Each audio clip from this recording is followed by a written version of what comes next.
नमस्कार मित्रों, आप सभी का हमारे चैनल शिवा इंस्पायर्ड 87 में दिल से स्वागत है। मित्रों, आपके मन में कभी न कभी यह प्रश्न तो उठा ही होगा कि भूत होते हैं या नहीं। तो आज हम आपको इससे रूबरू कराने वाले हैं, तो कहानी को बिना स्किप किए एंड तक बने रहें। सुबह का समय था। सूरज की पहली किरण आश्रम के हरे भरे बागों में घुल रही थी। पक्षियों की चहचहाहट और हवा की हल्की सरसराहट से वातावरण में एक अलौकिक शांति फैली हुई थी। महात्मा जी, जो आश्रम के सबसे वरिष्ठ और ज्ञानी गुरु थे, अपनी ध्यान मुद्रा में शांतिपूर्वक बैठे थे।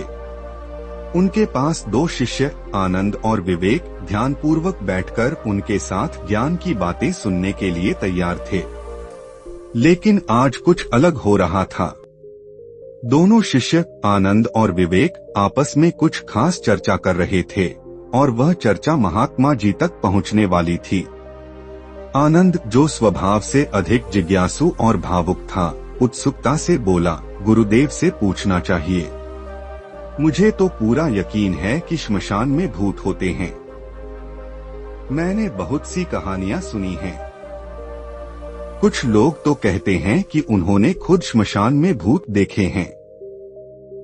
यह जगह रात के समय और भी डरावनी लगती है। क्या आपने कभी वहां कुछ देखा है? गुरुदेव, आनंद की आंखों में डर और उत्सुकता दोनों साफ नजर आ रहे थे। वह जानता था कि महात्मा जी के पास हर सवाल का उत्तर है और इस बार भी वह अपने सवाल का सही जवाब पाने की उम्मीद कर रहा था। विवेक, जो हमेशा शांत और चिंतनशील रहता था, उसने आनंद की बातों पर ध्यान दिया, लेकिन उसने थोड़ा संदेह व्यक्त करते हुए कहा, मुझे ऐसा नहीं लगता। शायद यह सिर्फ मन का भ्रम हो। हमारी कल्पनाएं कभी कभी हमारे सामने असली चीजों से भी डरावनी हो सकती हैं। क्या हम सच में श्मशान में भूत देख सकते हैं या यह सिर्फ हमारी सोच का परिणाम है? हम क्यों न खुद जाकर देख लें और इसे सत्यापित करें। विवेक के शब्दों में एक गहरी सोच थी। वह जानता था कि सिर्फ डर से या दूसरों से सुनी गई कहानियों से किसी चीज का सच नहीं पता चल सकता। उसे इस विषय में और ज्यादा ज्ञान चाहिए था और वह सही समय पर महात्मा जी से इसका उत्तर चाहता था। महात्मा जी, जो अब तक चुपचाप उनकी बातें सुन रहे थे, अपनी आंखें खोलते हैं। उनकी आंखों में गहरी शांति और अनुभव की झलक थी। वह दोनों शिष्यों की ओर देखकर मुस्कुराए और फिर धीरे धीरे बोलते हैं, तुम दोनों ने जो बातें कही वह सही हैं। बहुत सी कहानियां तुमने सुनी हैं, आनंद, लेकिन क्या तुमने कभी यह सोचा है कि जो चीजें तुम देखते हो वह हमेशा सच नहीं होती? महात्मा जी की आवाज में गहरी धैर्य और ज्ञान था। उन्होंने आगे कहा, तुम दोनों में से कोई भी श्मशान में नहीं गया, लेकिन तुम दोनों के मन में भूतों को लेकर डर था। यह डर तुम्हारे मन का उत्पाद है। भूत सिर्फ उस डर का रूप होते हैं जो हम अपने मन में पालते हैं। आनंद ने थोड़ा और उत्सुकता से पूछा, तो क्या श्मशान में सच में भूत नहीं होते गुरुदेव? क्या जो लोग वहां से डरकर भागते हैं वे भी सिर्फ भ्रम में होते हैं? महात्मा जी मुस्कुराए और अपनी बात को और स्पष्ट किया, वह भूत नहीं होते जो तुम देख रहे होते हो। वह डर और भूत हैं जो तुम्हारे मन में होते हैं। श्मशान एक ऐसी जगह है जहां लोग अपने भय का सामना करते हैं। श्मशान जीवन और मृत्यु का मिलाजुला स्थल है। वहां से किसी की आत्मा जा चुकी होती है, लेकिन जिन लोगों को वहां डर लगता है वे केवल अपनी ही कल्पनाओं के शिकार होते हैं। महात्मा जी ने थोड़ी देर चुप्पी साधी और फिर दोनों शिष्यों की ओर देखा। उन्होंने कहा, जब तक तुम खुद डरने की आदत नहीं डालते तब तक तुम्हें कोई डर नहीं होगा। तुम्हारा डर तुम्हारे मन की उपज है। यह सब तुम्हारे दिमाग की निर्मित है। जब तक तुम उसे स्वीकार नहीं करोगे तब तक वह तुम्हारे सामने रहेगा।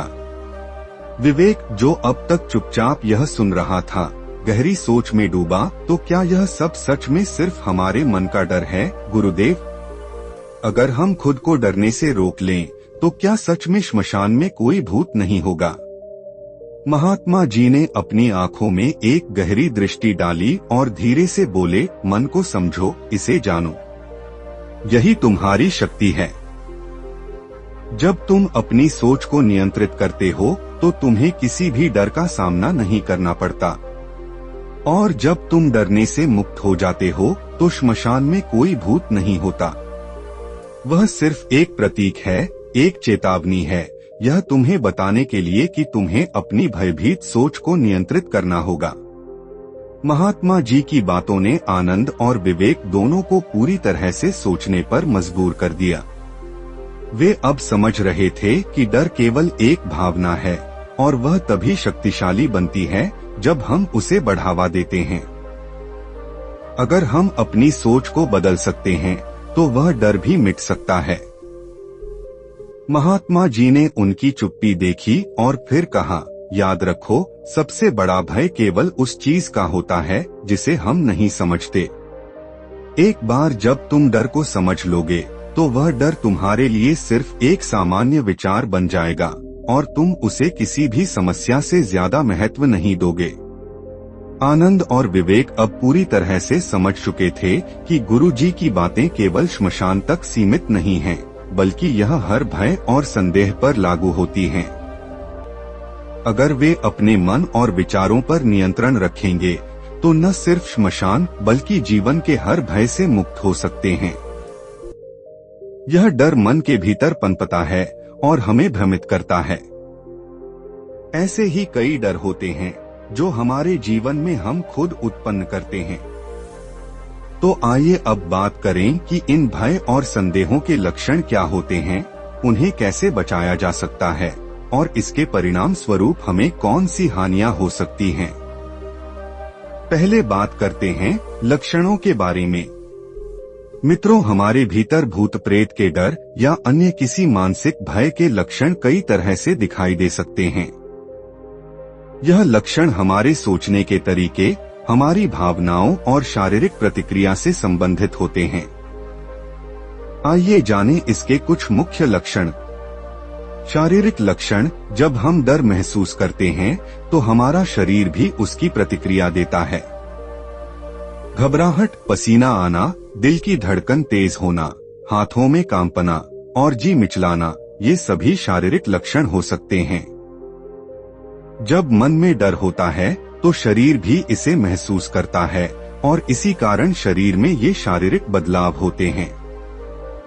मानसिक लक्षण, मानसिक स्तर पर भय हमें नकारात्मक विचारों की ओर प्रवृत्त करता है।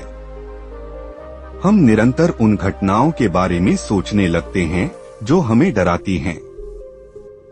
हमारे विचारों में अव्यक्त डर होता है और यह अक्सर हमें मानसिक रूप से थका देता है।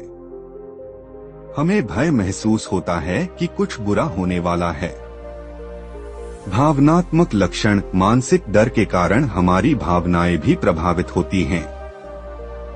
घबराहट, चिड़चिड़ापन, चिंता और कभी कभी अवसाद जैसे लक्षण दिखाई देते हैं। ऐसे भयजनक विचार हमें भावनात्मक रूप से कमजोर बना सकते हैं। बचाव, अब सवाल उठता है कि इन मानसिक भय और भ्रम से बचने का तरीका क्या है। आइए जानते हैं कि हम इन डर को कैसे नियंत्रित कर सकते हैं और अपने मन को शांत रख सकते हैं। सकारात्मक सोच, सबसे पहले अपने विचारों को सकारात्मक बनाना जरूरी है। डर तब बढ़ता है जब हम नकारात्मक सोच को अपने मन में जगह देते हैं। जब हम अपने दिमाग को सकारात्मक विचारों से भरते हैं तो डर खुद ब खुद कमजोर हो जाता है। ध्यान और साधना, ध्यान एक शक्तिशाली साधन है जिससे हम अपने मन को शांति और नियंत्रण में रख सकते हैं। जब मन शांत होता है तब भय और चिंता की कोई जगह नहीं रहती। ध्यान से मन की शक्तियों को नियंत्रित करना और सकारात्मकता को बढ़ावा देना बहुत प्रभावी है। भय का सामना करना, डर के सामने भागने के बजाय उसका सामना करना ज्यादा फायदेमंद होता है। जितना हम अपने डर से भागते हैं, वह उतना ही हमारे अंदर गहराई से बैठता जाता है। यदि हम अपने डर का सामना करते हैं और इसे समझने की कोशिश करते हैं, तो यह खुद ही समाप्त हो जाता है। स्वस्थ जीवन शैली अपनाना शारीरिक और मानसिक स्वास्थ्य का सीधा संबंध है। अगर हम अच्छी नींद, संतुलित आहार और नियमित व्यायाम करते हैं, तो हमारे शरीर में तनाव कम होता है और मन शांत रहता है। यह भय और चिंता से बचने में मदद करता है। गुरु और सलाहकार से मार्गदर्शन लेना, कभी कभी किसी विशेषज्ञ या गुरु से मार्गदर्शन लेना हमारे लिए फायदेमंद हो सकता है। जैसे महात्मा जी ने अपनी शिष्यों को समझाया कि भय केवल हमारे दिमाग की कल्पना है, ठीक वैसे ही कोई सही मार्गदर्शन हमें अपने डर को समझने और उससे बाहर निकलने में मदद कर सकता है। अब बात करते हैं हानियां करते या जब हम इसे बढ़ने देते हैं, तो इसके परिणामस्वरूप कई प्रकार की हानियां हो सकती हैं। मानसिक स्वास्थ्य पर असर। मानसिक भय और चिंता अगर लंबे समय तक हमारे दिमाग पर हावी रहती है, तो यह मानसिक स्वास्थ्य के लिए खतरनाक हो सकता है। इससे तनाव, चिंता विकार और अवसाद जैसी समस्याएं उत्पन्न हो सकती हैं। मन में उठते नकारात्मक विचारों का असर हमारे समग्र मानसिक संतुलन पर पड़ता है, जिससे जीवन में निराशा और असंतोष बढ़ता है। शारीरिक स्वास्थ्य पर असर। जैसे हमने पहले देखा, भय का प्रभाव शारीरिक रूप से भी महसूस किया जाता है। यह शरीर में तनाव का कारण बनता है, जिससे विभिन्न शारीरिक समस्याएं जैसे सिरदर्द, हृदय गति में वृद्धि, उच्च रक्तचाप और अनिद्रा हो सकती हैं। लंबे समय तक इस डर से जूझना शारीरिक थकावट का कारण बन सकता है। सामाजिक रिश्तों पर असर। जब हम डर और संदेह में फंसे रहते हैं, तो हमारा आत्मविश्वास कम होता है। इसका असर हमारे रिश्तों पर भी पड़ता है। हम किसी से खुलकर बातचीत नहीं कर पाते, न ही दूसरों के साथ समय बिता पाते हैं। डर के कारण हम समाज से कट सकते हैं, जो हमारे रिश्तों में दूरी बना सकता है। सही निर्णय लेने में कठिनाई। जब हम भय से घिरे होते हैं, तो हमारे निर्णय लेने की क्षमता पर भी असर पड़ता है। डर हमें अपने फैसलों में असमर्थ बना सकता है। हम सही और गलत का अंतर नहीं समझ पाते और जीवन में महत्वपूर्ण निर्णय लेने में विफल हो सकते हैं। आध्यात्मिक उन्नति में रुकावट। भय हमारे आध्यात्मिक विकास में भी एक बड़ी रुकावट हो सकता है। जब हम अपनी आंतरिक शांति और सच्चाई की ओर नहीं बढ़ पाते, तो आध्यात्मिक उन्नति बाधित हो जाती है। आत्मज्ञान और आत्मसमझ की ओर बढ़ने के बजाय भय हमें पीछे खींचता है और हमारी आंतरिक शक्ति को कमजोर करता है। निष्कर्ष। हमने देखा कि भय और संदेह का असर हमारे जीवन में कितना गहरा होता है।